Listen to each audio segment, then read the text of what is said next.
বন্ধুরা বসে বললাম খেতে। এই যে মা ভাত এখানে দিয়ে দিয়েছে, আর তরকারি হচ্ছে এখানে সেই পমফ্রেট মাছের ঝাল, আর এখানে হচ্ছে ডাল। ও মা, হ্যাঁ। দাও পমফ্রেট মাছের ঝালটা দাও এখানে দাও।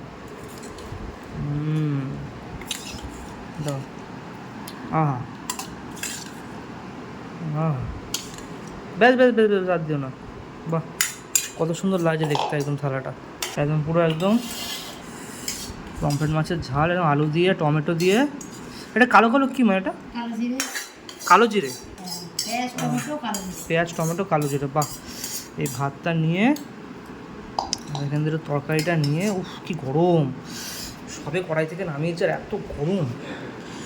উফ, গরম গরম তরকারি ভাত খাওয়ার একটু মজাই আলাদা। পুরো গরম গরম, উফ, হাতে ঠেকানো যাচ্ছে না একদম। এরকম গরম গরম ভাত, একটু ঝোল আর একটুখানি আলু দিয়ে খাওয়া যাবে।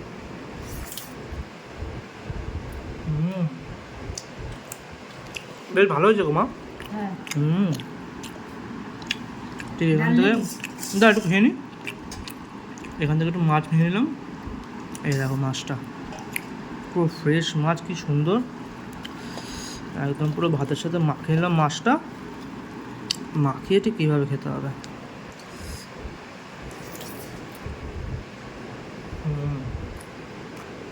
সত্যি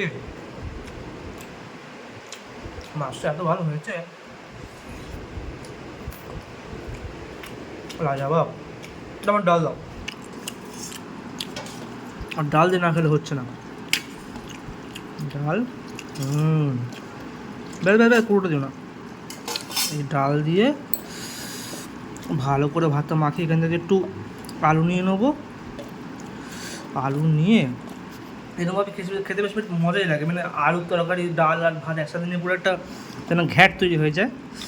ও, এরকম নিয়ে ঠিক খেতে হবে।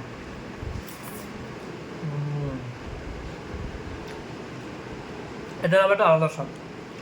কালা কালা এরকম তরকারি ডাল একসাথে খেতে পছন্দ করো, অবশ্যই কমেন্টে জানাবে কিন্তু।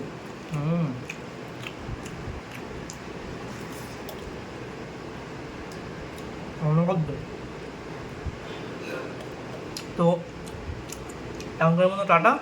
তো ভিডিও ভালো লাগলে একটু ফলো করে দিও, একটু লাইক করে দিও, আর টাটা।